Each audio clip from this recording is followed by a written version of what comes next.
What is up, guys? It's the NJB here, and today I'm bringing you guys another video that I have on Watchdogs 3 and why I think we haven't really heard much about it.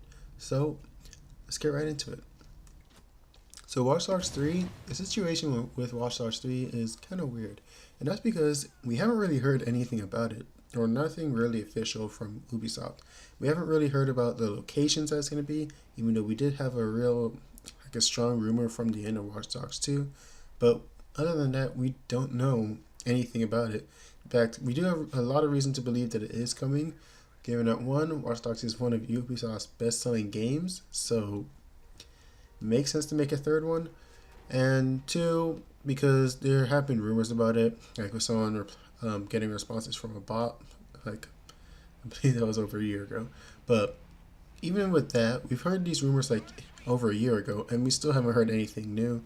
E3, Gamescom, we didn't hear anything about it. Ubisoft didn't talk about it. And I think that I have a decent reason on why that is.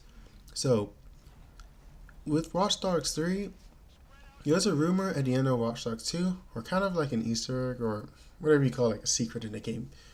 At the end of the campaign, or story mode, there was like an Easter egg where with the numbers on the top of like an audio recording or something. I just saw it on someone's video. I don't even remember this part from the story mode when I played it, but people got onto it. So basically, there are rumors that it's gonna be in a location in London, or that's what the coordinates had. So people assumed that maybe Watch Dogs 3 could be in London, and I would really like that idea because I'm from London, and I think it would be great if we can have a big open world game to like Watch Dogs in like London, like outside of the US. I think London's a great city to have it in. There's just a lot of stuff. Like there's lots of castles in London. There's lots of like buildings, cameras everywhere. So that would be good for Watch Dogs with hacking. There's lots of people, different type of cultures. And London's a massive city with just big areas. There's also football stadiums. I mean, it would just be a great place to have it, and I really like it. But if Watch Dogs 3 was in London, then Ubisoft would have to do a lot of work on it. Because if you compare Watch Dogs 1 and 2, one thing you may realize is that a lot of the vehicles, okay, let's actually be honest, all of the vehicles are basically the same from in both games. They didn't really have to do anything to change it.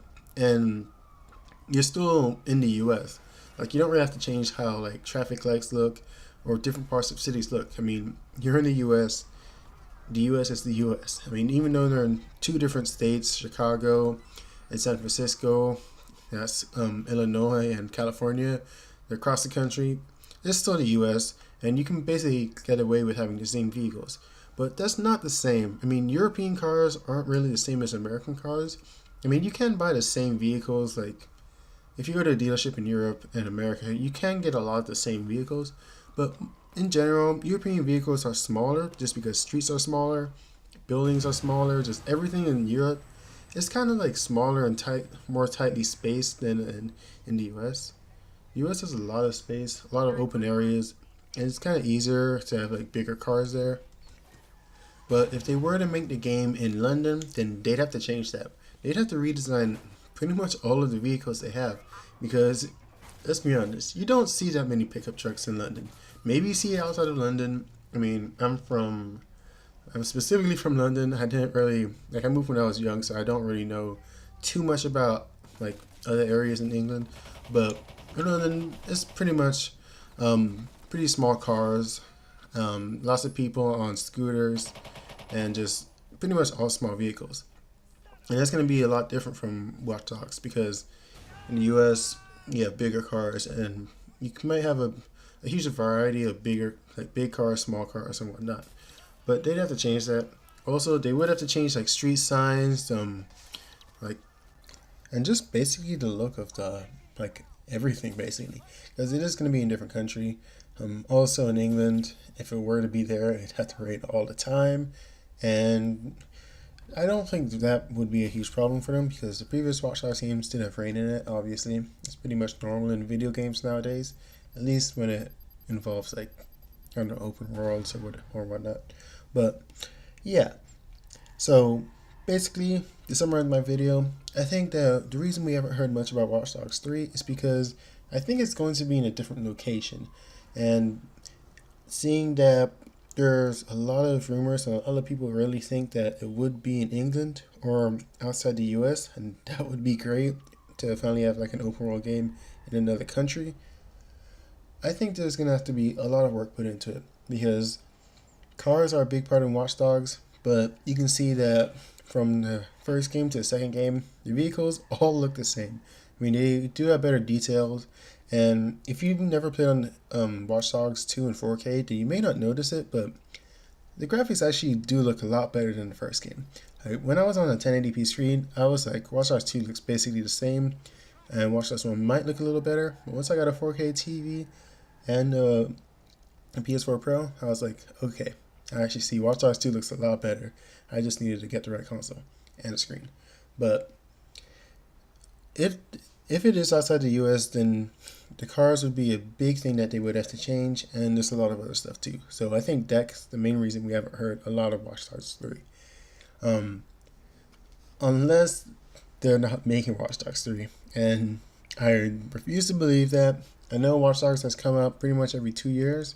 Like Watch Dogs 1 came out, summer 2014, I think. And then 2 came out, I believe it was November 2016. I believe it was the week after Infinite Warfare. That's how solid my memory is. But 2 years later would have been this year, and we haven't even heard anything about it.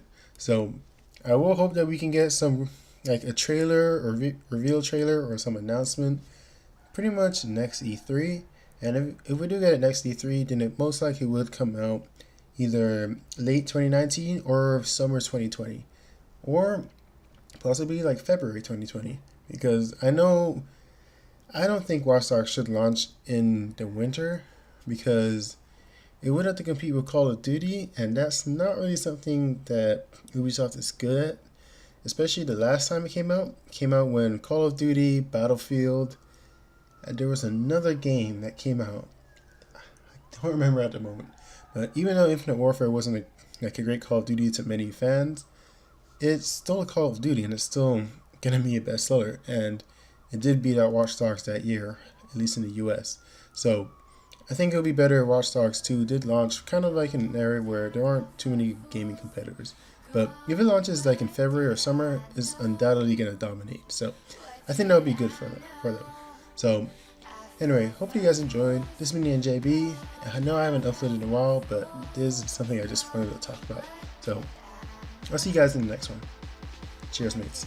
Tell me what you guys think in the comments below. I'll see you guys. Yes, I did.